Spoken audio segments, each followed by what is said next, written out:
Good evening. It is 6 o'clock, and I'll call our regularly scheduled board meeting to order. And let's start with the Pledge of Allegiance. Sadly, we're going to have to do it without our elementary students. I pledge allegiance to the flag of the United States of America and to the republic for which it stands, one nation, under God, indivisible, with liberty and justice for all. All right, so I'm going to seek adoption of the agenda. If there are no changes, could I get a motion to approve? Second? Second, Hembry. All right, all in favor say aye. Aye. Aye. Opposed? Oops, sorry. Motion carries 6-0. All right, let's begin with the superintendent's report. Awesome. Thank you so much. So we'll wait for the screen to come up there. There we go. All right, very good. So thank you, everyone. Just last week, our entire community celebrated being all in at the 2024 Shawnee Mission Education Foundation Fall Breakfast. What an incredible event. I'm so proud that our community had the opportunity to see so many of our amazing students, educators, and programs from across the district. I enjoyed presenting a special live episode of our podcast, Shawnee Mission Mic'd Up, with our student hosts, Coop and Viv. They did amazing. This was, of course, a fundraising event for the Shawnee Mission Education Foundation. We are so grateful for all of the ways the foundation supports our students and staff. Thank you to everyone who attended the event and to everyone who helped us put on a wonderful presentation for the community. Since our last meeting, the Shawnee Mission Education Foundation also presented some very exciting information to our high school juniors and seniors. Through Scholarship Shawnee Mission, offered by the foundation, students received more than $5.7 billion in scholarship offers from colleges and universities across the country. During celebrations at 5 Shawnee Mission high schools, students received letters outlining scholarships they would receive if they attended a certain school. They also had a chance to speak with college representatives about possible future plans. We all thank the foundation for the opportunities this provides to our students. What a great example of supporting our district efforts to have every student be college and career ready. Recently, 2 of our educators have been honored for the outstanding work they are doing early in their careers. Riley Diskin, a first grade teacher at Ray Marsh Elementary, and Christopher Hetty, journalism teacher at Shawnee Mission Northwest, are the district's 24-25 Kansas Horizon Award nominees. This honor recognizes teachers for the exceptional promise they show in their first year of their career. Eventually, 32 educators will be notified that they are Horizon Award winners for the state of Kansas. So great job, Riley and Christopher. Shawnee Mission North, Shawnee Mission Northwest, Shawnee Mission South, and Shawnee Mission West were named All-Star High School Award winners. This recognition was presented to only 148 high schools in Kansas through the Apply Kansas College Application Campaign. This recognizes schools that provide support to students in completing admission applications, seeking financial aid, and celebrating all post-secondary pass. Adam Shirley, a forensic science teacher at Shawnee Mission Northwest, was honored as a Blue KC Sporting Samaritan in September. This honor is presented to honor students and teachers who make the Kansas City community a better place to live, work, and play. Adam found an interest and used his skills and abilities to create a program for large quantities of students to learn the inner workings of forensic science. Christina Lively, Blue KC Vice President and Chief Marketing Officer, said in a press release. A huge congratulations to Mr. Shirley and to Shawnee Mission Northwest for this honor. The National Merit Program has named 11 Shawnee Mission seniors as semifinalists in the 2025 National Merit Scholarship Program. These students took the 2023 preliminary SAT National Merit Scholarship Qualifying Test, which served as an initial screen of program entrance. The 16,000 semifinalists named represent less than 1% of United States high school seniors. These students earned semifinalist distinction and will have an opportunity to advance in the competition for National Merit Scholarship Awards. This is worth nearly $28 million. Finalists will be notified of this designation next spring, and we will include a link in the recap so you can view a complete list of our honorees. A huge congratulations to these members of the class of 2025. This year, 150 students from the class of 2024 earned 157 seals of biliteracy in 11 different languages. This is a record number of students in the SMSD earning this distinction. The Seal of Biliteracy is a credential for high school students who have attained intermediate and advanced proficiencies in English and one or more additional languages. Our strategic plan Cycle 2 work is off and running. Action teams scheduled to begin meeting in Q1 of this year have started their work. As you know, one of our new strategies in this plan, adopted by the board in June, is technology. It has been a priority of the District for Technology Action Team 4.1.3 to dig into their work immediately. This team's work is focused on creating a developmental guide related to age-appropriate use of technology to include the use of personal devices. This action team's work is tedious, and they are working to thoroughly gather research and critically important feedback from our school district community. To assist in this process, we are launching a thought exchange to gather community feedback. The action team has developed a question prompt that will be shared through Thought Exchange, which allows us to receive input through comments from our community. Individuals are also able to rate thoughts that have been submitted to provide further insight. We know the topic of age-appropriate use of technology, including the use of personal devices, is of great interest and a concern in our community.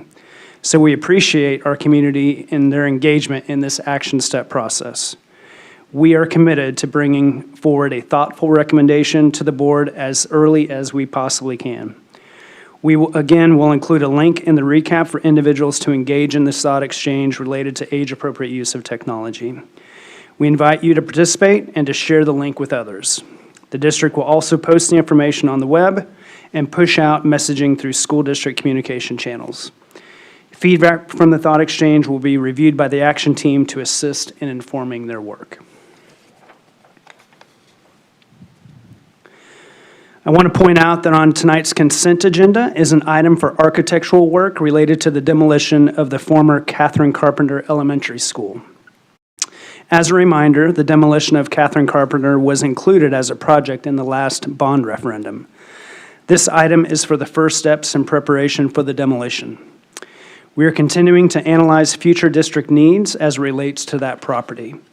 Deputy Superintendent Dr. David Stubblefield has begun communication with the City of Overland Park to ensure that proper communication with the neighborhood will take place as we consider future options for this property. Tonight, we are very excited to kick off a new season of Read Across SMSD. Shawnee Mission presents this celebration of reading in partnership with NEA Shawnee Mission and the Shawnee Mission Education Foundation. This is modeled after the National Education Association's Read Across America. We highlight a monthly theme and educational resources. Through the foundation, books related to the monthly theme are provided to each Shawnee Mission school. Read Across SMSD supports our district academic goals and our district strategic plan belief that our community's strength is derived from its diversity. It's an opportunity for all of us to celebrate stories and cultivate a culture of belonging for every student. We are pleased tonight to share our first video of the year. Hello, I'm Dr. Mike Schumacher, and I'm the proud superintendent of the Shawnee Mission School District. We are thrilled to begin a new year of Read Across SMSD. Our theme this October is Know Your Power. This month's elementary featured book is Bonita and the Night Creatures. In this book, Bonita just wants to find a quiet moment to herself to read a book, but her room begins to be filled with monstrous creatures who make loud noises and try to do anything they can to scare her. But Bonita knows her power. She finds a way to overcome the visit from the night creatures and enjoy the magic of reading. We all experience moments when we are sad, anxious, scared, or have other big feelings. These big feelings and emotions can make it hard to focus on our schoolwork, basketball game, or whatever it is we are doing at that moment. It is so important to know our own power, just like Benita does in the book.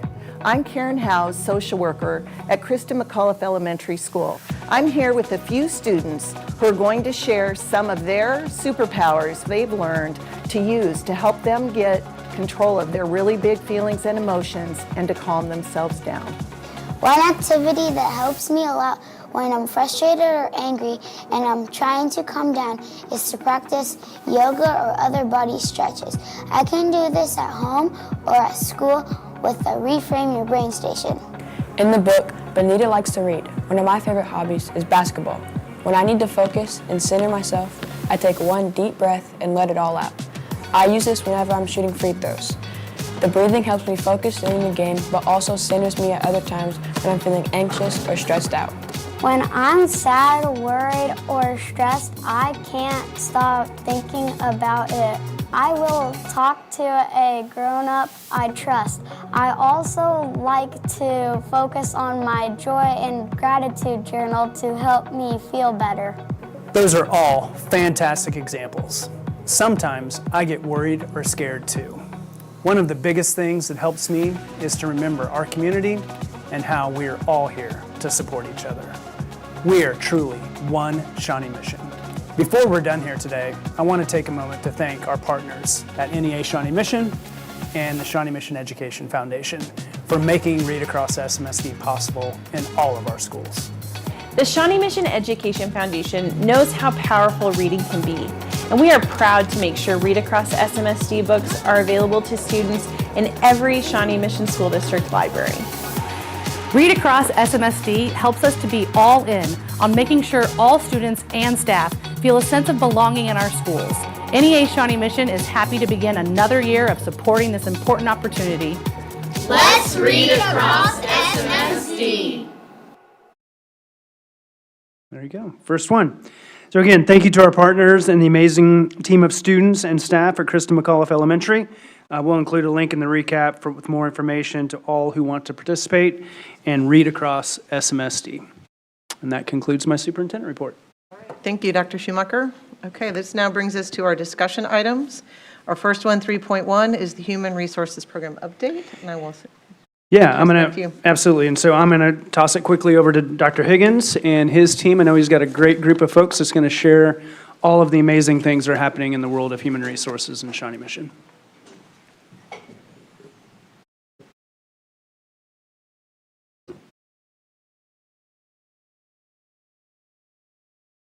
All righty. Dr. Schumacher, Dr. Sinclair, Board of Education, good evening. Thank you all for the opportunity to be with you tonight. I have an incredibly gifted group of educators here with me this evening, not only the ones sitting around the table, but others who will be introduced at various portions of our presentation.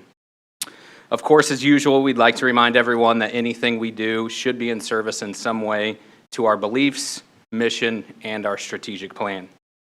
We believe that throughout this presentation, you are going to see how directly we recruit, support, and retain our talented and compassionate educators in our inclusive culture with our engaged community, and while providing our students with robust and personalized learning opportunities. We believe that every single member of the organization is responsible for impacting student achievement. Last year, our HR team developed a wildly important goal, a WIG, that directly addressed student success. That WIG has been updated for the 24-25 school year to reflect our priorities. I'm not going to read the slide to you all, but I do want to call out our lag measures. These will be what we use to examine the improvement of our outcomes related to our retention rate, the diversity of our staff, and the number of vacancies. At our last board meeting, Dr. Schumacher actually stole my thunder by sharing out that the Shawnee Mission School District was recently named one of the best employers in the state of Kansas by Forbes magazine. When naming their best employers by state in 2024, Forbes magazine stated, "Retaining top talent requires vision and effort, and answers the question which organizations are doing what it takes to retain their employees and keep them satisfied." Shawnee Mission was actually named number 12 on the Best Employers in Kansas 2024 list and was the second highest rated school district in the state of Kansas, a result of our vision, our collective beliefs, and our employee experience. We want each of our 3,900 employees to have an experience in Shawnee Mission that has them energized to be immersed in the work of educating students every day. Tonight, we hope to highlight the work of the HR team through the lens of this employee experience, and by showing that we are all in for recruitment, all in for support, and all in for retention. We are truly all in for our entire Shawnee Mission team. In Shawnee Mission, we understand that attracting and retaining top talent is key to our success. Each one of us plays a role in this process through career fairs, SMSD Recruit, and sharing opportunities our district offers. Together, we are a community that supports our entire staff and students. We continue to be all in and focused on building a diverse and skilled team that reflects our values and vision for continued excellence. A focus of this presentation and of our department as a whole is to speak on our people. Talking about our people involves reviewing and reflecting on the demographic data. This is very important to our team and is reflected in the next couple of slides.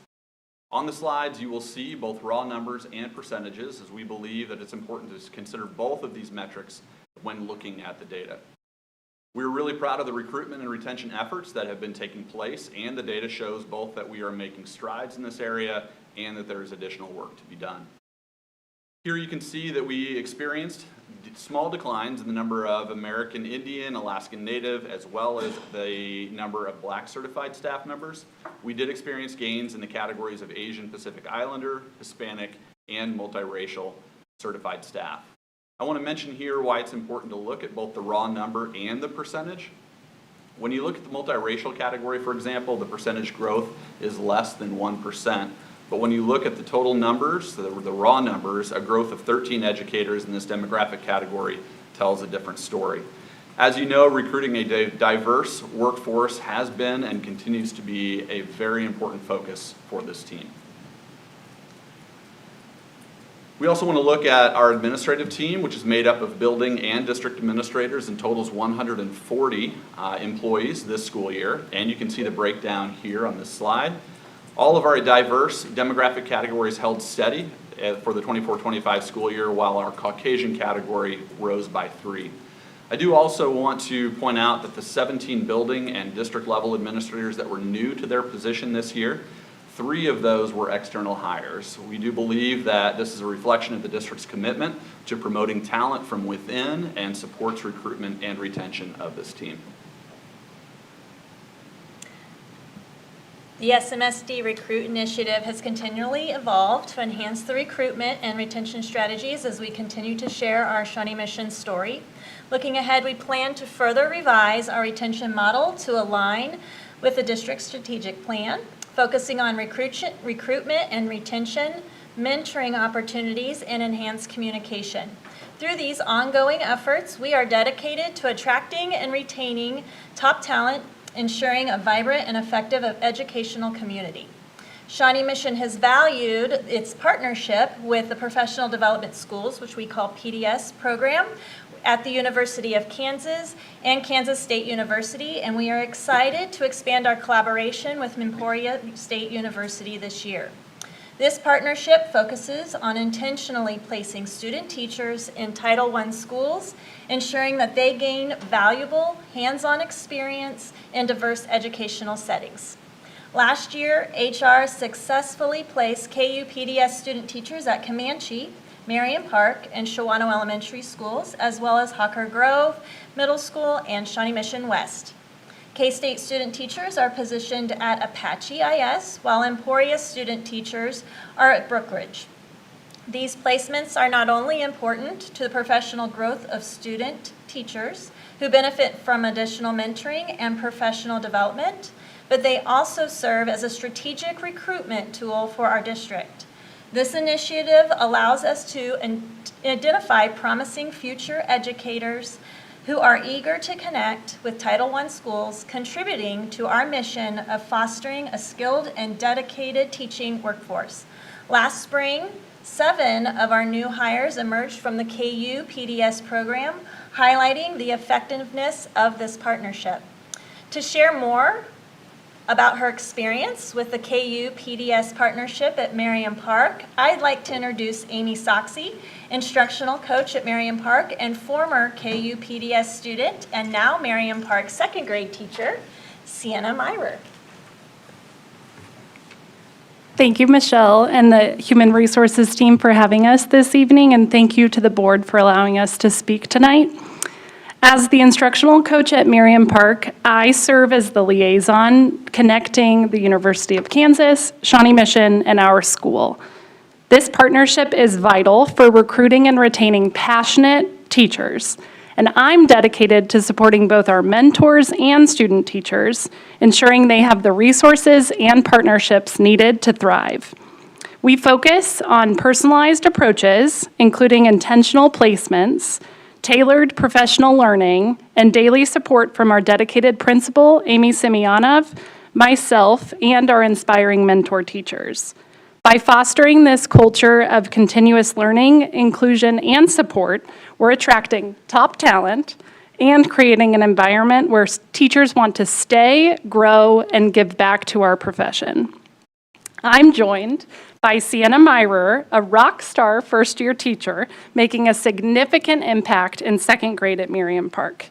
She actually began her journey with us in her junior year at the University of Kansas, highlighting the unique opportunities that this program provides for recruitment and retention. Sienna. Thank you, Amy. Hello, everyone. My name is Sienna Myrer, and I am a first-year second grade teacher at Merriam Park Elementary School, and it is a pleasure to be here tonight to discuss something with you that is so meaningful to me. As Amy mentioned, I'm a recent graduate of the University of Kansas.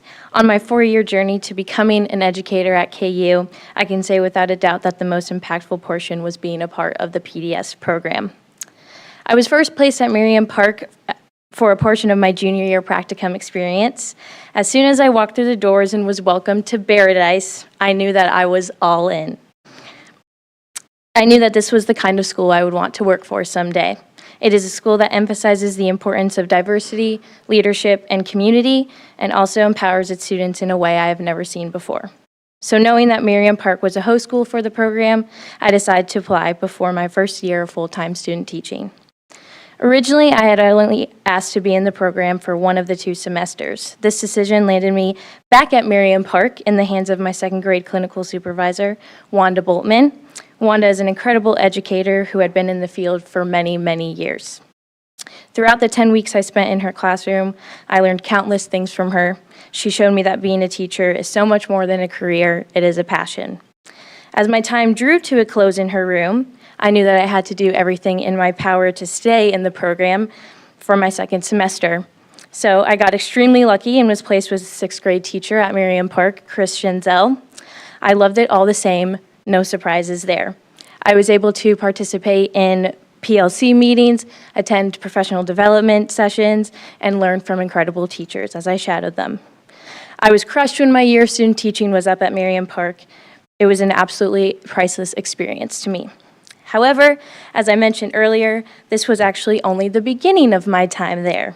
After signing on as an early hire for the district, I later found out that I would be starting my student teaching career in the place where it all began, at Merriam Park in second grade. I have now experienced my first 2 months of being an educator, and if I know one thing to be true, it is how much I still love the school and the district. I am now back in the hands of Wanda Boltman, but this time she is my mentor teacher, and I'm still learning so much from her. In addition to this, I'm currently hosting 2 KU practicum students of my own. It is truly the definition of a full circle moment as I watch them express their love for the program the same way I did 2 years ago. While I could talk about my love for the program in Merriam Park forever, I will end my time by expressing my gratitude to both KU and Shawnee Mission for shaping me into the educator I am today. I have formed incredible relationships with my colleagues, like Amy. I have learned invaluable things from countless teachers, and I have seen the firsthand impact that education has on all students. I'm extremely excited for the future of the program and for the future of all of our incoming teachers. Thank you.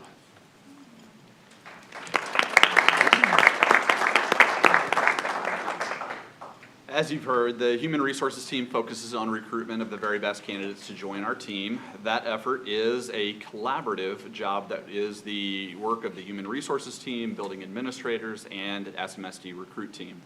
We continue to develop the relationships with universities that have high-quality teacher prep programs and a diverse candidate pool. While our efforts continue to expand across the country, research indicates that graduates generally stay within close proximity to their alma mater. With that in mind, Shawnee Mission has strong relationships with our Kansas teacher colleges and universities and attended fall and spring recruitment events across the state. New teachers hired for the 24-25 school year primarily come from those schools. In an effort to recruit a diverse candidate pool, our focus this year is in the Midwest, including Kansas, Missouri, Texas, Arkansas, Iowa, and Oklahoma, along with visits to historically black colleges and universities and Hispanic-serving institutions that reflect a more diverse student population. Last year, the Human Resources team participated in 50 recruitment events, primarily education-specific career fairs, Shawnee Mission events, and education interview days. As we look to 24-25, SMSD will participate in a similar number of recruitment events as last year. The HR team, with the support of district principals, will continue to host the district events, including the teacher interview event on November 14th. We'll now take a look at the people that make up our classified staff across the district. We have great news to report in that the total number of employees in each demographic group increased or stayed the same. As our total number of classified staff members has increased over the last year, so has our diversity. We saw a percentage of overall staff increase in our American Indian, Alaskan Native, Black, Hispanic, and multiracial employee groups. Although the percentage of Asian or Pacific Islander staff members decreased, the number of staff members remained the same. The number of Caucasian employees also increased, but their percentage of our classified workforce decreased. As noted on the previous slide, we're pleased to report that we are in a slightly better position with our classified vacancies than we were a year ago. Although we have still not fully recovered from the staffing fallout we experienced around the pandemic, our classified position fill rate was close to 5% better to start this year than it has been in the previous 2 years. In an effort to recruit new staff members to our classified positions, we've engaged in several strategies to bring awareness to our non-teaching career fields. In addition to attending KC Metro job fairs, SMSD has hosted 2 classified career fairs already this school year. We've once again this year partnered with KSHB 41 to highlight our open positions through a digital campaign that targeted households within 25 miles of Overland Park, and this included a KC Spotlight commercial that aired in early August. We will continue to explore every avenue possible to attract new talent to our classified careers, but perhaps our best recruiting and retention tool for classified positions has been the 2023 adoption of our new classified non-exempt pay scale and wage increases allotted on July 1st of this year. All SMSD classified positions now pay a minimum of $16 an hour. The increase in staffing levels across all classified departments is a direct result of our ability to better compete with surrounding industry. Good evening. Just as important as recruitment to our team is support. And because we know and believe just how important that is and that people are our greatest resource, we prioritize that support throughout a team member's career. So we're going to talk through some of that with you this evening, and then we have some colleagues that will join us as well. One key form of that support is, of course, professional development. Since our last time here together, our HR team has partnered with departments throughout our organization to develop the new and improved employee experience survey. So I just wanted to take a few minutes to acknowledge that work and the hands that went into it. Like I said, everybody came together to provide this feedback. Really, we heard from our staff that there were just too many surveys coming out all throughout the year. It was hard to keep up with them and provide the feedback that we were really relying on. So these teams came together, really tried to pare things down, focus on what was the priority, and so that we can ensure we're getting quality feedback from as many team members as possible on an annual basis. So you can see a snapshot of that work right here. I can tell you that this data has been thoroughly and thoughtfully reviewed by many teams to make improvements. So I mentioned all those different departments. So this included not only our HR team, but leadership and learning, facilities, special education, a true collaborative effort. So personally, I've used this information to reshape and rethink our professional learning for the year. I have individually analyzed each of the related questions from professional learning, and we want to share some of those things with you here this evening. Support also includes onboarding and mentorship. Support really does begin on day one for our new team members at our new Team Member Academy. We kick off every certified teacher's career with 3 days of dedicated time that's just focused on setting them up for success in Shawnee Mission. This year, we enhanced that experience by increasing the amount of time that we're able to devote to curriculum resources, and specifically to digital curriculum resources. We received that feedback last year that was an area of need, so we prioritized that. And we also expanded our incorporation of our commitment to belonging during NTA this year. So I'm going to let Mrs. Schulman share a little bit more about that. All right. As we welcomed new team members to Shawnee Mission, fostering a sense of belonging really is something that remains central to the NTA experience. And in alignment with Policy AC, we continue to support affinity groups that provide social, emotional, and professional support for underrepresented staff and students, including our LGBTQ+, Hispanic, Asian American, Black, and Jewish communities. These groups are a key part of our district strategic plan to recruit and retain diverse staff. This year, we were excited to proudly invite our affinity groups to host a table at the event and offer our new staff members an opportunity to really learn more about these supportive communities. And the two of us could probably talk to you about NTA all day long, and we're pretty passionate about it, but we think it's really important that you hear about it from the perspective of a new team member. So we'd like to invite Ms. Erin Best to join us.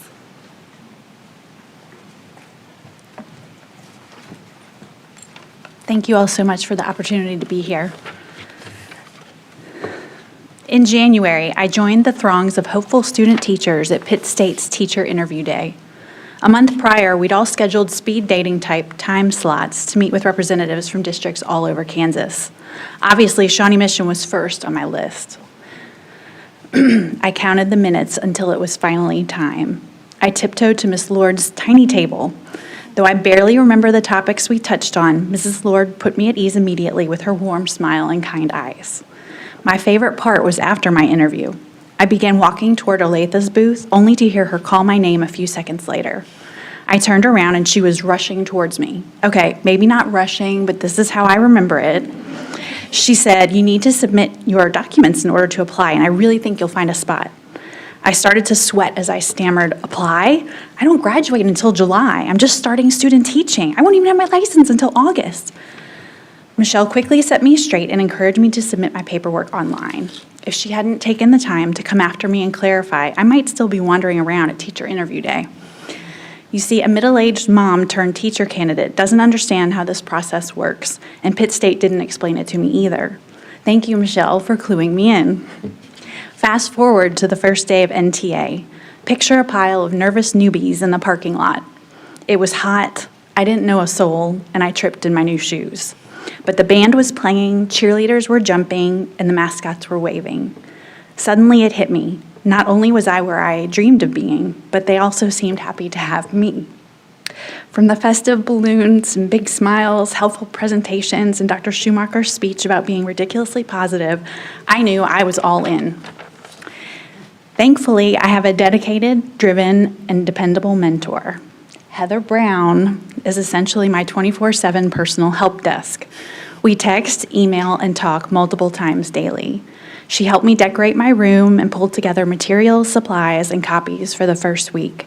She even got us matching teacher t-shirts to wear on the first day.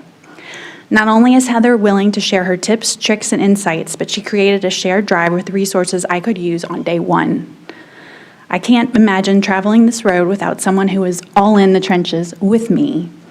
Heather is the kind of collaborative teammate I've longed for. Someday I hope to pay it forward and be there for someone the way she is for me. Thank you for this mentorship program. It is the gift that keeps on giving. Thank you so much for sharing that. It means a lot.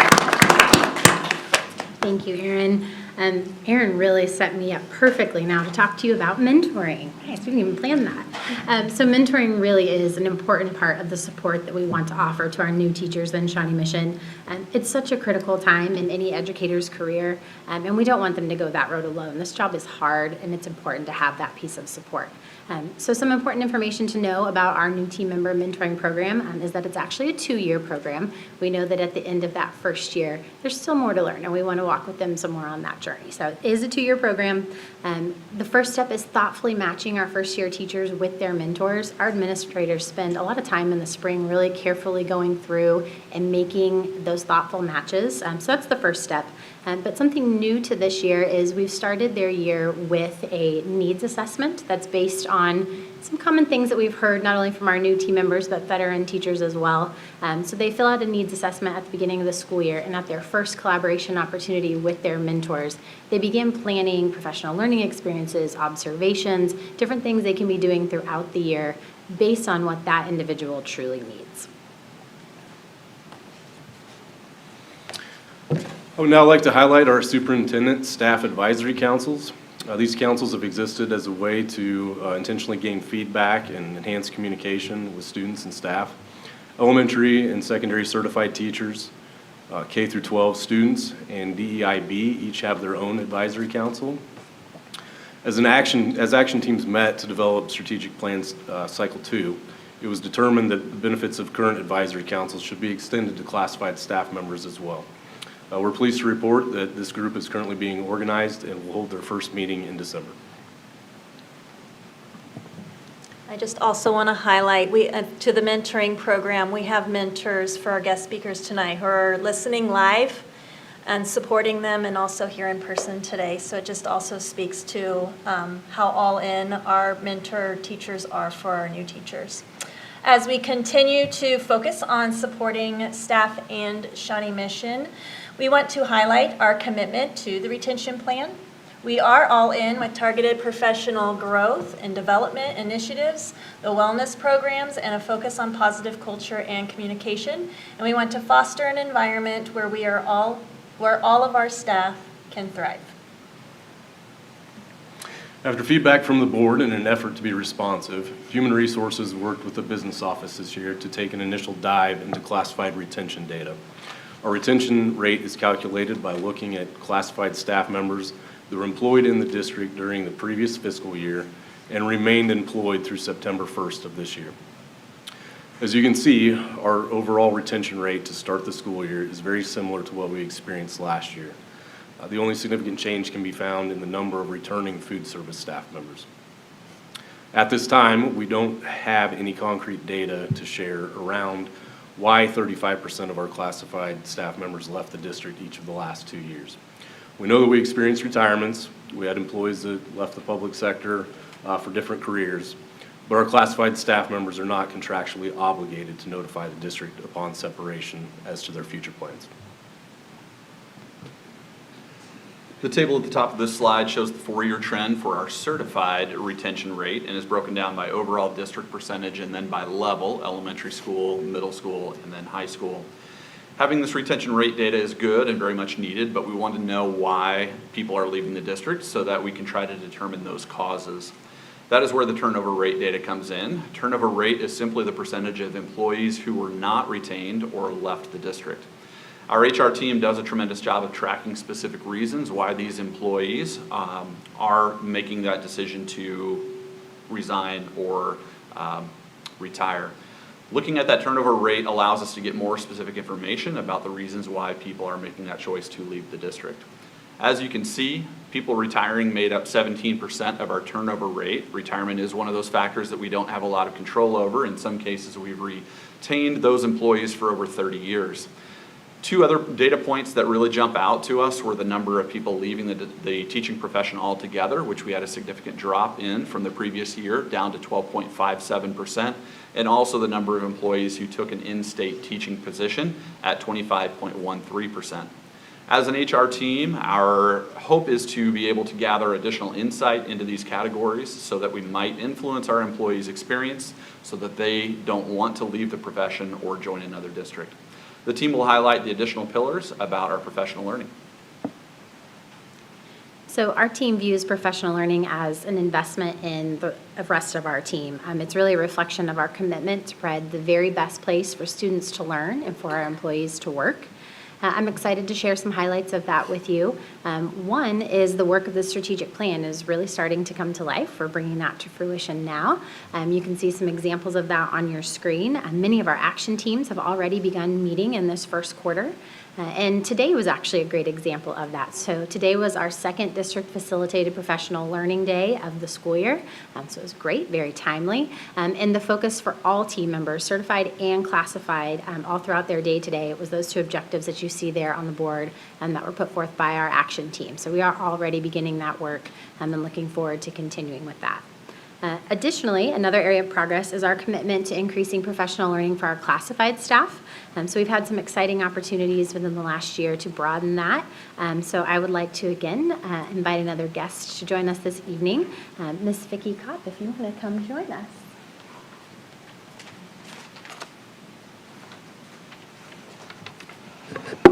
Thank you, Dr. Gonzer. As a classified staff member and someone who works with classified staff members from across the district, I was so glad this iFair opportunity had opened up for all of us. We all have aspects of the job where we have questions or we would want to improve. Sometimes we're not able to address these needs in the midst of our day-to-day responsibilities. The iFair was one way we could all dedicate time to learn, improve, and serve our school communities better. Leading up to last year's iFair, I had the opportunity to contribute to the development of a survey distributed to classified office staff. I was pleased that we received responses from over 50% of the recipients, with the majority providing positive feedback. A small percentage indicated they were not interested, which was helpful for us to know.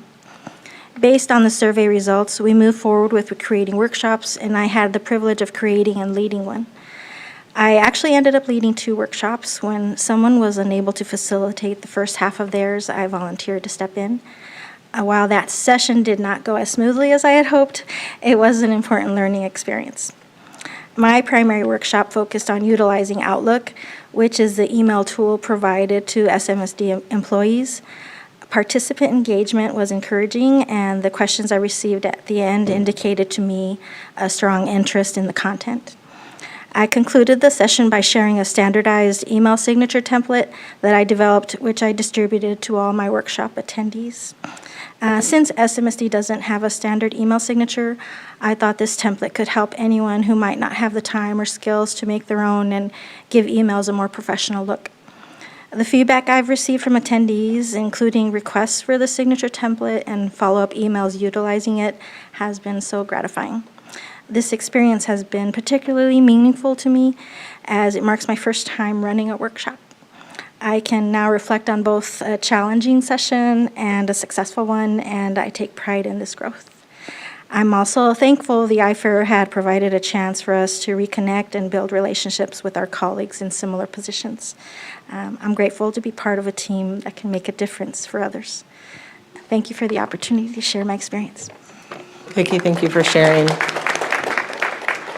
So the event that Vicki was referencing was our very first ever classified staff iFair. You may be familiar with that instructional fair format for our certified staff, but we wanted to expand that opportunity to our classified staff, and we really couldn't have done that without Vicki. She was instrumental in that process and so many others.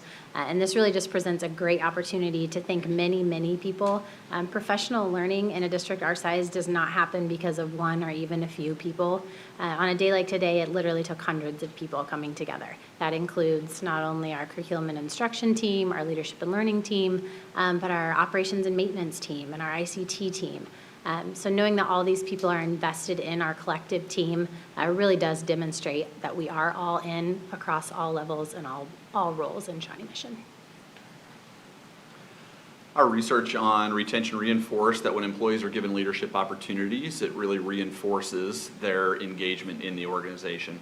Our leadership pillar aligns with that research, and through our discussions, teachers shared that while many want to serve in leadership roles, they often don't know what the needs of the district are and what opportunities there are for them to engage in those.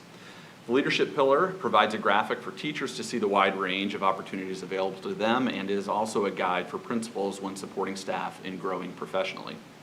A component of the leadership pillar is the implementation of annual career connection time between teachers and their administrators. Teachers communicated that one-on-one time and a connection with their principal is important to them. The career connection time is a time to reflect on celebrations, strengths, and individual goals of the professional. As leaders, it's our responsibility to invest in our staff, recognize their strengths, and provide them with opportunities to help them reach their goal. As you've heard throughout the evening tonight, as part of the strategic plan, we're also taking a very similar approach with classified staff to ensure that they have a clear path to reach their leadership goals as well. And finally, like I've shared, our district is committed to fostering a culture of belonging where every individual feels valued and included. And a key aspect of this is emotional wellness, ensuring that all staff and students feel a genuine sense of connection and support. By prioritizing inclusivity and emotional well-being, we are actively building a positive environment that empowers our community to thrive. These efforts are aligned with broader goals to create supportive, compassionate, and a collaborative culture focused on all areas of wellness. And we recognize the importance of a work-life balance for our employees' overall well-being. Our dedicated initiatives, particularly the Fitness Center and Priority 1 Clinic, play an important role in promoting a healthier, more engaged workforce. Employees have easy access to wellness information with the Wellbeing Wednesday newsletter, a 60-second wellbeing snapshot videos each month, highlighting upcoming wellness programs, FAQ videos, tutorials. They've all been added to address common inquiries, fostering a supportive environment for all of our staff. Our Fitness Center programming includes personal training and a variety of group classes. All Fitness Center attendants are certified personal trainers offering complimentary personal training sessions and customized programs. We recently expanded our class offerings, introducing boot camp, HIIT, alongside our popular yoga and cycling classes, which I need to get in on soon. We consistently see a high participation rate, and attendance data reflects a growing engagement with the Fitness Center, with record numbers recorded in July and August of this year. Through these initiatives, Shawnee Mission is committed to fostering a culture of health and wellness, enabling our employees to thrive both professionally and personally. As you can tell from our report and presentation, we're all in, working together to ensure that all of our staff has the resources, the support, and the opportunities that they need to be successful. So with that, we would stand for any questions that the board may have. All right, thank you. Mr. Garcia, did you want to jump in? Or I'll close. Thanks. Thank you so much for your report. This was so much content, and I just appreciate all of the insight and value so much of what you do, so thank you so much. I have kind of a two-pronged question, one for you all sitting in front of me, and also for Ms. Myrer. First off, and it might have been in the info in there that I just didn't see or might have passed through. There were a lot of numbers tonight. How many students, college students who intern or go through our programs in conjunction with their university actually get hired in Shawnee Mission? Do we, maybe that's in a document somewhere in your files, but is there some thought? It's not something that we track, but Sure. It's something that we probably could and probably should look at. So, yeah. Just curious. That might be a great indicator of the value of those programs. But Absolutely. Thank you. Okay, I was just curious. And Ms. Myrer, am I saying that right? Yes, Myrer, you are. Okay. You went back to KU, or this is in regards to your program time in Shawnee Mission. You went back to KU, probably the classroom or cohort setting. Did your peers that were going through similar programs share the same sentiment as you with what you were going through at Marion Park? With that, you don't have to say names or anything like that, but I'm sure peers were in other school districts. And I'm just curious, what about Shawnee Mission stuck out? Or I know you have said that Marion Park was very special, I agree. But was there anything specific that stuck out that we need to continue to do through those programming? Yeah, I think one of the best aspects of the PDS program that we got to could do and complete while we were in the Shawnee Mission District was just actually being able to go and attend different professional development sessions, be in different collaboration settings with our teammates, with our mentor teachers, because with the students, the other students in my cadres and things like that at KU who did not do the program, they didn't attend those sessions, they didn't attend those days, and they didn't, to me, from what they communicated, they didn't necessarily see that side of everything. So I think being a part of the program, and specifically in Shawnee Mission, we just got a real look at that side of education as well, and we learned the value of collaborating with the rest of the people in the district as well. Okay. I would add that Amy Soxie and the program specifically at Marion Park do a really wonderful job of maximizing a Friday time. They call it Flexible Fridays, and they're able to then sign up and get experiences going into other classrooms and observing them, being able to then come back and debrief. And that is something that is just special about Marion Park. They're all opening their doors. They're able to get that added professional learning and development so that they can see more than just the person who's mentoring them in the classroom, which is a benefit. Sounds like the program is pretty well-rounded in terms of daily, everything in an elementary school, I'm sure. Mm-hmm. Okay. And kind of on that, there was reference to Title I buildings being where this program is located, is that correct? I'm like, okay. And was that a cool aspect of, you mentioned diversity at the beginning, so I assume that being in a title building was significant to your time too. Yeah, absolutely. Like I had mentioned, it was something I had planned to only do for a portion of my time student teaching, to kind of see both sides of education, or both two different kinds of schools. But after my first semester and seeing the values that Marion Park had, along with the rest of the Title I schools in the district, that's what led me to continue in it and, yeah, not stray away from it. So, thank you. Yeah, Ms. Boyd-Norona? So I'm just curious with the collaborative flow, I guess, of the PDS program. So we're locked in successfully with KU, K-State, Emporia. So do those schools contact us, or do we reach out to them, or is it both ways? Or how are we securing that success that we have now? And are we looking at more, or what's the traction with that? Do we solidify our success and stay there, or are we looking already at other opportunities? So I'll start a little bit. So much of it is about relationships, just the relationships we have with those universities. I will say that, got to give a little kudos to Pam. Last year, Emporia State was brought on for this year. So in terms of growing these programs, we've seen the success with KU, with K-State, and we wanted to be able to tap into that as well. And so definitely growing in that pathway. Yeah, and I would just add that that is an extension of being able, when we're out in a recruitment fairs and events, connecting with professors and talking about the PDS programs, seeking interest and continuing to build that relationship and partnership. We're constantly looking for those opportunities to partner with those universities. Can I share one just recent experience? So we just went to the KU Recruitment Career Day, so that's when we really did more interviews with them. But before that, Amy and I joined, the PDS program was going through a poverty simulation that the university was putting on, and we were actors in the simulation, and then going back to the recruitment event and actually seeing the students that I had talked to like 30 kids, and not necessarily that we had enough slots even to interview them, but like they came to our table and were like, hey, I remember you. And so it was nice to truly like have a different relationship with them even before we met them at the quote unquote career and recruitment event. All right, come this way. Yep, Ms. Housley? So we have student teachers in like all of our buildings, don't we? Or student teachers can be in any of our buildings. But so how is this program partnering specifically with Title I buildings? Or I was just confused as to I missed something. I missed the connection there.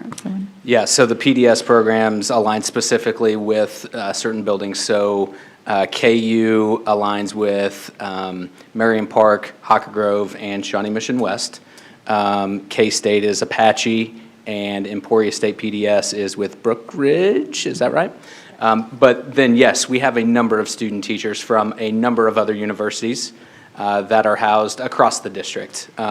And there are students from KU and K-State and Emporia State who are not part of the PDS program who are student teaching in the district as well. So those alignments with those universities in those specific schools is tailored for that title experience, as well as it really allows for that deeper connection with the mentoring and professional development within those buildings. So how did that come to be? Because, I mean, we could align that with any of the buildings. So what's the connection there? Good question. I don't know, honestly. I didn't know if it was that like an ask from the educator side, like from like the university side. Is that something that was cultivated by the district? So I'm going to ask my mentor to Dr. guest lecture with us right now. Phoning a friend already. All right, good. Okay. I've done it too with Dr. Hubbard.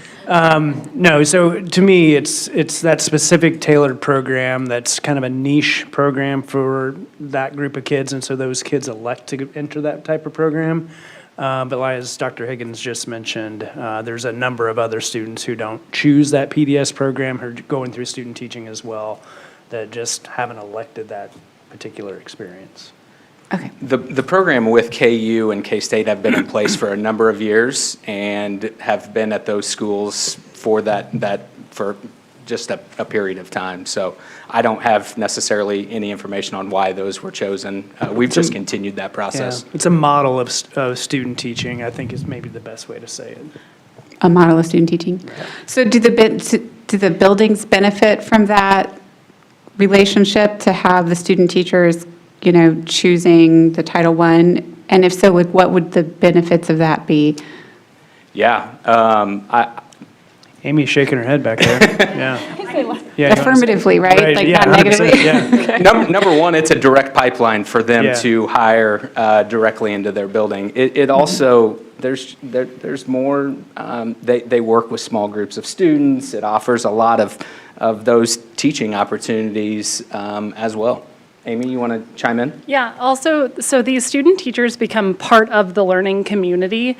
Like they're in our PLCs every week sharing the best practices that they're learning at the university in real time.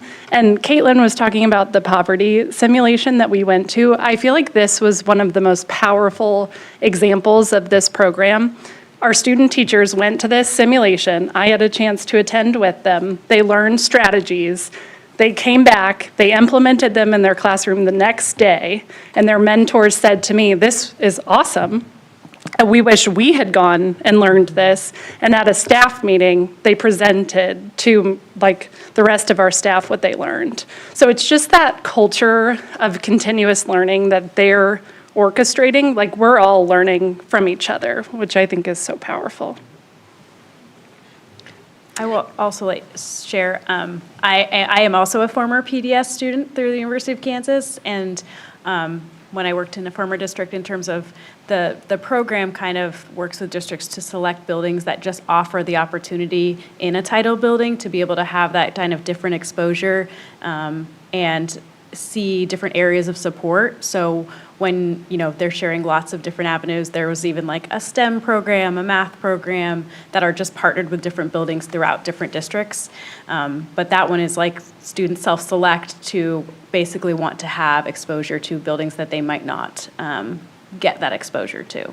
So it really is the universities that kind of work with the districts and say, hey, we'd like to see 3 of your title buildings kind of be our primary housed spot for students, and just be able to create the culture that Amy is sharing about. This is also creating a roadmap for how we want to have all of these experiences for all of our student teachers and our cooperating teachers throughout the district. As You may know that starting Q2 within the strategic plan for strategy 3, we are going to start focusing on mentoring efforts as well as our retention plan. And a lot of the PDS program and systems, we are able to pull from them and kind of get their voice and share with us those experiences on how that mentorship, that partnership is working, so that we can start creating plans to make sure that every school's getting that experience. That's our goal. To make sure that every school is getting that experience? Every school who has student teachers, so, cooperating teachers and student teachers, that deeper level like we are getting with our PDS model. And to maybe speak to the question about why those locations as well, I think it's important too to recognize that there's a level of commitment on behalf of those buildings as well. Because although this PDS model might be present in other districts, to do it at the scale is really unique to Shawnee Mission. And that's directly because of the investment of those buildings. Those 3 buildings have committed to that. They've said, hey, we want to engage in this work. We know it's something additional on our behalf that we're taking on, but it's worth the investment and mutually beneficial. So I do think that's important to highlight as part of that why on those specific locations. I was going to add that too. There's some back and forth between the university and the school district to make sure it still is a fit and the building is giving the students what the university needs. Yeah, we absolutely Right, couldn't so. do it without the staff in those buildings. Because we have more Title I buildings than are hosting the PDS program. We absolutely do. All right, thank you so much. I appreciate it. Mr. Westbrook? Yeah, first of all, my compliments to such a wonderful report and a comprehensive program. It's very impressive. I have 2 questions. They may or may not be related to one another, but I assume that when we have the privilege of having our aspiring educators become student teachers with us, they become prime candidates for us to offer a position to. Do we ever have enough student teachers to supply us with the turnover rates that we need to take care of through natural attrition from year to year? Unfortunately, no. Did we ever at one time? I can just speak to the last 4 years, and I would say no in that. Before that, I'm not sure. Okay. My other question relates to how we influence our distribution network, and by that I mean crassly, the college professors who are responsible for educating these young people who aspire to be classroom teachers. It seems to me those professors, we would want them to say, boy, you want to really pursue your career with tremendous satisfaction, you ought to go to work in Shawnee Mission. What efforts do we engage in to get the advocacy of those professors? Yeah, it goes to that relationship that we've spoke about a couple times. We've got some really great relationships at multiples of our universities where we will zoom into class sessions and be able to talk with a class about resumes or interviewing or whatever the case may be. So we do have those relationships with those advisors or with those professors that invite us in to speak. Obviously, that's great opportunities for us. So really, as we're going out to career fairs, it's about networking as well, not just with the candidates, but with those professors so that we can open those doors to get into those classrooms, to get in ultimately to their hearts so that they are, hey, you guys should look at Shawnee Mission because they do have influence as well. Mr. Westbrook, I'd also add that our new hires are our best sellers of Shawnee Mission, Yeah, I right? bet. So when she goes back to KU and talks to her peers or, social media or whatever else, that's our biggest sale. And then these guys last year and the year before really started taking those new hires out to recruiting events. That's been the biggest impact. Yep. Thank you. I have another thing. Yeah. We, like I said, talked about a lot, remembering some of the questions as they were coming along. Recruiting diverse staff members, specifically teachers, educators. I applaud you all on the efforts that we've made in regards to the affinity groups. I have a mom in the district, like I feel like I've mentioned a bunch of times up here, who loves the Latinx group and being a part of that. I mean, she's been in the district a while, and I know it's valuable to her. Are you all staying abreast to the best practices that are happening across the country that allow for that recruitment of teachers with diverse backgrounds, maybe from other states, to have good footing here if they have to relocate or just maintain themselves like in our school district? I have a good many friends from Shawnee Mission that I went to high school with that are in other districts that reflect buildings like North specifically that are having a great time in other school districts. I wish they were with us, but sometimes I know that there's just that choice you have to make. But nonetheless, I always want to make sure it's easy for our diverse populations, educators, to come to Shawnee Mission and like I said, just be on good footing. Are there practices that we're looking into or learning about that will help us in the future create those opportunities or bring those folks in? I can imagine that the answer is yes. If you wanted to share what we're doing in that regard. Yeah, sure. So, part of the strategic plan is there's an action step around equitable hiring practices. Yeah. It's something that we've been looking at for several years, and that process is kind of a constant learning, constant pushing, constant what else can we do to make sure that we're incentivizing and make it easy for people to consider Shawnee Mission across the spectrum. So looking at our job descriptions and making sure that they're easy to read and easy for people to understand so that they know what they're stepping into. We're trying to look at some different incentives in terms of we go to out-of-state career fairs, HBCUs, HSIs. We haven't had a lot of luck drawing them up here. What could we do differently in regards to salary, in regards to housing? We're trying to look at some of those outside of the box type of things to continue to incentivize. I know that the relocation of some teachers that want to be here, they just can't, right? Like, I'm sure we don't pay for relocation, but I know there's a lot that, we could be doing in that regard. So thank you for all that you're doing to get more teachers here that reflect our classrooms. There's also a program called Call Me Mister. It's a K-State university, and we're looking and having conversations currently with them. It's men in leadership, but also with diverse backgrounds, and so hoping to connect with them, get them to come to Kansas City and tour and get in some of our classrooms so that we can start having a partnership and then expand that collaboration so that we can continue that work. Ms. Hembry, thank you. Thank you. Yeah, I would echo Mr. Westbrook's thank you for such a well-done report. I think you have done a masterful job of providing us really important stories, and also the data in here is something I was very, very excited to see. It's hard to do both of those things well, so thank you for putting such effort into the data, but also not letting it overshadow the actual stories of our people in our district. So I very much appreciate the work you've done there.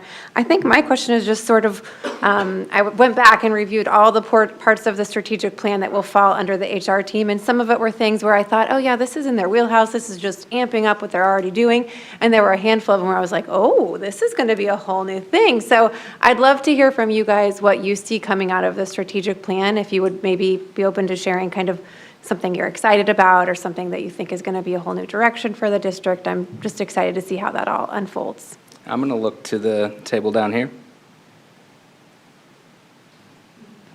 I'm going to maybe steal Judge Thunder on this, but I served on the classified side of Action Plan 3, which dealt with the just ways that we can, as you've heard a lot about, sort of the ways that we're mirroring on the classified side some of the things that we've done for certified staff that maybe are commonplace in a lot of districts, but the opportunity to sort of step back and say, hey, these are important steps for certified, and so why would we not do those for classified staff as well to help them feel like we care about their leadership development and their involvement and their retention as well. I just think that's an important step that has been not looked at by a lot of districts for a long time. I think it's important. Certainly through Cycle 2, just the voice of classified staff is going to be enhanced throughout the district, and so that's very exciting. Also, I think the real-world learning opportunities and the opportunity to continue to grow that through kind of our classified staff. We had the opportunity this week to hire a student from Arrowhead into a student intern maintenance assistant role, and so we just kicked that off, and I think that's very exciting. All right. And I'm excited about expanding our mentoring opportunities for not just our first-year teachers, first and second-year teachers, but what that can look like and into fifth year and beyond, and structuring that up a little bit more, as well as continuing to expand on the great work of our retention plan and those 5 pillars. So there's no shortage of professional learning woven all throughout that plan, as you may have noticed. But I'm excited to have that direction specifically from the voices that are on our action teams. And it'll be really nice to have that vision and to have it really spelled out by our community and our staff members and what specifically they're looking for. So I'm just really excited to have, like I said, kind of that guidance, if you will, and have it direct from the source. And there's also an action team that I'm really excited to lead with Caitlin. She is by far more the expert in this area, so part of the benefit for me is I get to learn from her and kind of join her in that journey. But it's Action Team 2.3.4, and I'll let you share a little bit more too. Yes, I have two action items that are kicking off this first quarter, and one is that 2.3.4, which is around professional development with student voice.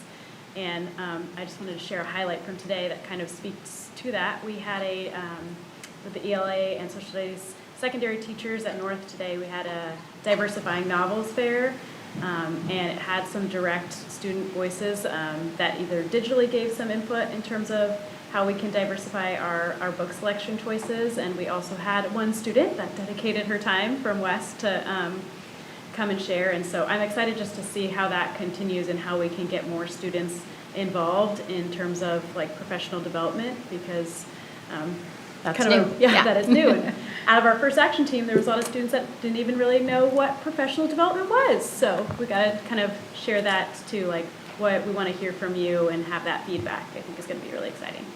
Yeah, we're both really excited that called out student voice. So. I would call out one too, the family recruitment and retention. I mean, I think that's so unique and so neat that we identify that as a school district. All right. Ms. Embry, okay. I just want to ask, build on kind of this conversation that we're having, in that the evaluation, anytime there's opportunity for people, whether it's students or staff or families, to give feedback and we respond to that, I feel like that really validates the conversation and really keeps people engaged, because they see what they're sharing is being heard and being responded to. And so this report just is chock full of, I think, those kinds of examples. So I appreciate the work that's done to keep that process going. I also love the links to past, the appendices linking back to past reports, so it helps kind of look at trends over time. I wanted to push a little bit, or ask a little bit more about the work and retention with the classified staff. I love that that's grown, and Ms. Kopp, thank you for kind of sharing your experiences too today. So even just that, are we kind of hopeful that providing more of that mentoring or support for our classified staff, I'm assuming we might hope that might build towards a little bit more retention, or are there some other factors kind of outside of our control that is really driving that turnover rate there? Yeah, so this is kind of the first year that we were able to pull that data. We don't get a ton of information from staff members, when they choose to take employment elsewhere, unless it is a retirement. But yes, I think our belief is the more we can invest in that staff, the more that they're going to feel ownership in the district, and they're going to invest back in the district. So we hope to continue to grow that as much as possible. Are most of those positions 9 or 10-month positions? So it's like that 2 months, we're kind of maybe losing folks to other, because they're not year-round?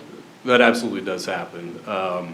Our aides and para pool makes up, and food service for that matter, those are all 9-month positions, and that makes up a large chunk of our classified staff. That makes it challenging. Yeah.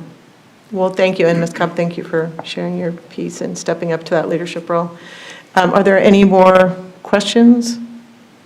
All right. Thank you so much. Oh, I know the other piece I wanted to comment on was just the diversity piece. I know that just looking at diversity, the other part I just wanted to call out is I appreciate the attention to, at least in this administrative leadership room, I think there's a nice diversity of gender, which is, I think, another piece that kids look to see, and our staff look to see if there's people that look like them in leadership. So I appreciate that, and just wanted to acknowledge that in this room right here, at least at our district level. So thank you for that. That's great.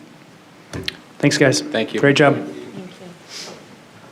Thanks to our guests, too, for coming, Yeah, spending your appreciate it. evening with us. Okay. The remaining discussion items are all first read of board policies, so that's item 3.2 to 3.8. And Dr. Schumacher, I'm just going to look to you to take us through each one. Yeah. And then we'll have an opportunity at our next board meeting for discussion. Absolutely. And if Ms. Ousley or Mr. Westbrook have anything to add as well, of course, they're members of the Policy Review Committee. 3.02, JGFGA, Administrative Emergency Opioid Antagonist. KASB is recommending this new policy due to a recent statutory amendment. House substitute for SB 287 changed current statute to allow school nurses and other first responders to distribute opioid antagonists, such as Narcan, a drug commonly used to reverse the effects of opioid overdose. This new policy has been reviewed by Paula Bundy, who is our health services coordinator. So again, this is a first read. Okay. 3.03, policy JH, student activities. KASB is recommending these revisions to reflect new statutory requirements. House substitute for SB 387 allows for virtual school students to participate in extracurricular activities. Specifically, virtual school students seeking to participate in activity in the student's resident school cannot be required to enroll in or attend a minimum number of courses or enroll in or complete a particular course as a condition of participation, unless such requirement is imposed upon all other students who participate. So it's really just kind of capturing those virtual students into our policy. And that's following state statute? 100%. Yeah, okay. KASB is recommending that, and yes, state statute.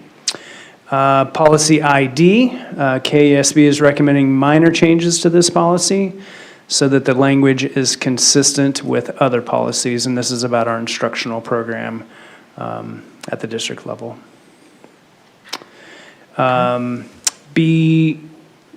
BCBK, executive session. This is KASB's determined that policy BCBK can be more succinct in outlining the procedure for the board to recess to executive session.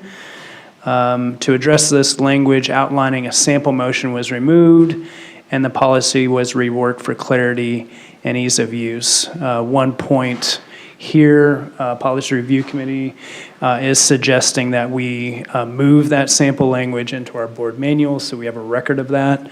And so I think that was a good suggestion from the PRC. BBJ, this is going to reference our next discussion topic too, but in relation to recommendations within CJ, we would delete BBJ. And so moving on to CJ, KASB is recommending these revisions to more clearly reflect when consultants can be engaged and how such engagements be reported to the board.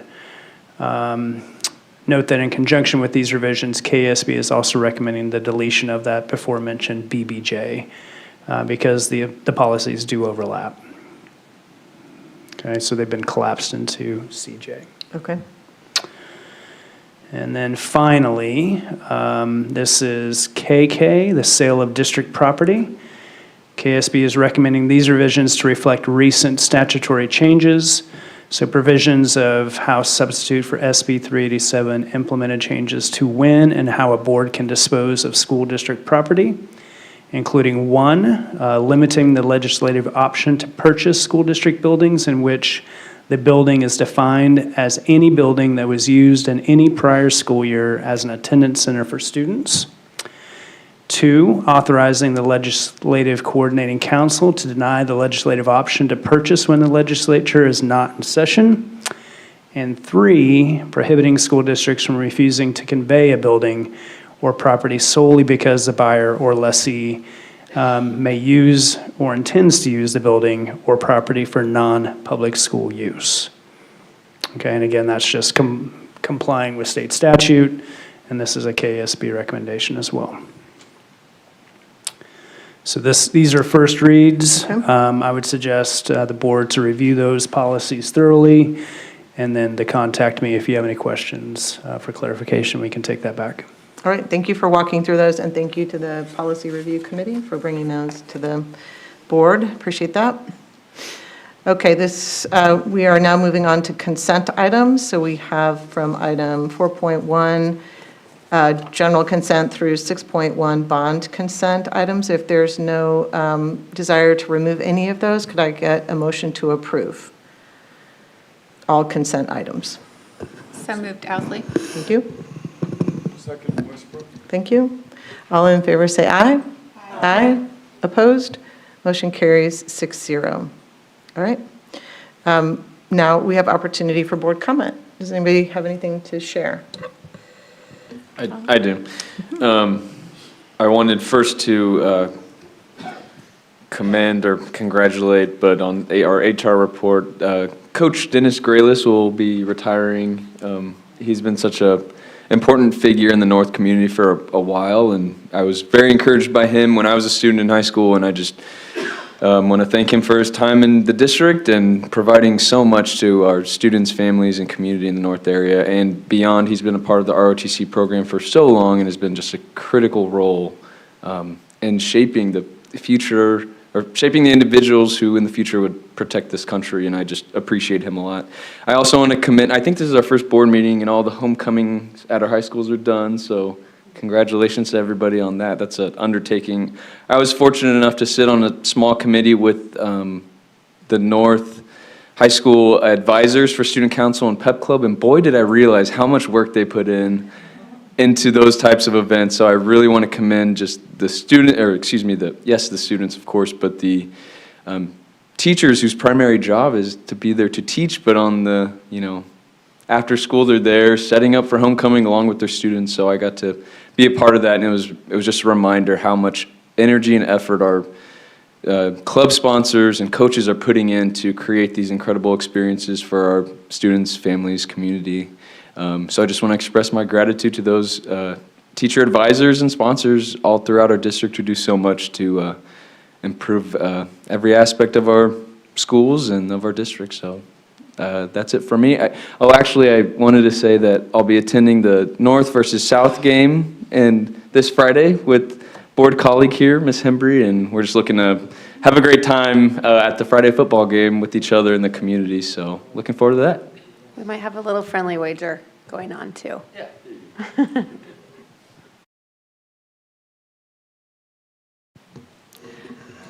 Okay. Okay, so I just wanted to, we had received some information from folks regarding safe storage and gun locks, and so we provide gun locks to members of our community. So they are at all of our local high schools. So if someone is in need of a gun lock, you can get one from one of our high school buildings. And if you have an elementary student and you need a gun lock, you can ask your school secretary, who will call up your local high school, and someone will ferry a gun lock to the building so that you can have access to it. That is something that I think Chief Douglas played a part in rolling out. And so we are Oprah Winfrey of gun locks. So everybody can get a gun lock if they need one. And I do believe that we just recently, and time is a construct and also fluid, so recent may be relative, but I believe we recently did have a resolution that we passed regarding gun safety, and I think we've been doing it annually. And so with the comments and the feedback we got tonight earlier in our previous meeting, I'm sure we can bring that to the discussion with next year's resolution when that time comes. So I just wanted to put that out there. So thank you so much for everybody who attended tonight. All right, Ms. Hembry. And I was going to give a little congratulations to the Indian Woods Middle School Choir. I don't know if people saw that they were actually selected to sing backup for Foreigner. I got to go and watch, and there were sights and sounds and smells that were very educational for our students, and they did an incredible job singing the backup. They did a really nice job of plugging the students and the importance of music education. It was funny to me, the lead singer of Foreigner said, "Go tell all your school board members to support music education." So I'm bringing that message back from the concert to this board. So a shameless plug for the podcast. If you tune in to next podcast, we say something about those students in the Foreigner concert. Awesome. So everyone tune into the podcast. All right. Mr. Westbrook, did you have, or? I just want to tip my hat to the Education Foundation and the folks in David Smith's department for the work that they did on the Education Foundation breakfast. It was a magnificent event.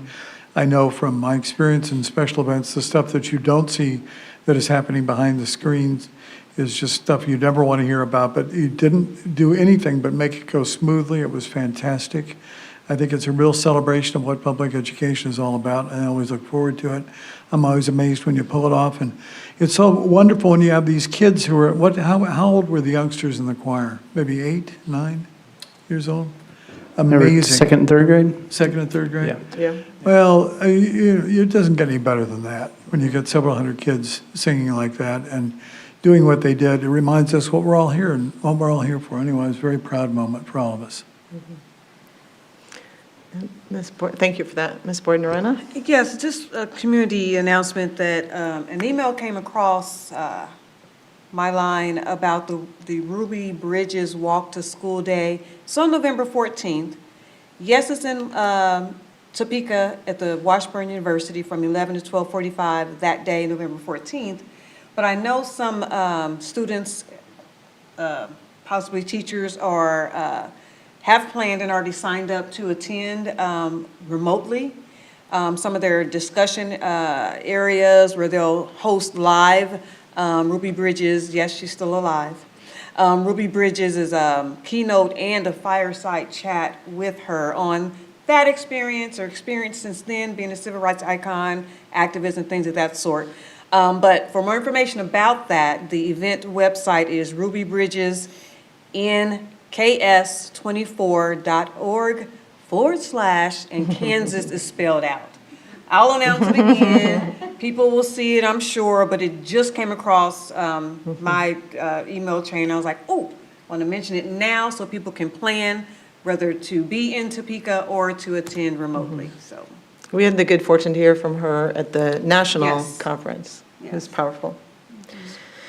Okay, so I believe that our next action item is to approve executive session for personnel issues. So April, you're going to read us that. That will conclude our general meeting, and we will not be back for any further business following our executive session.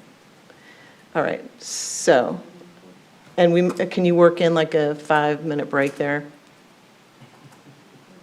Thanks. Okay.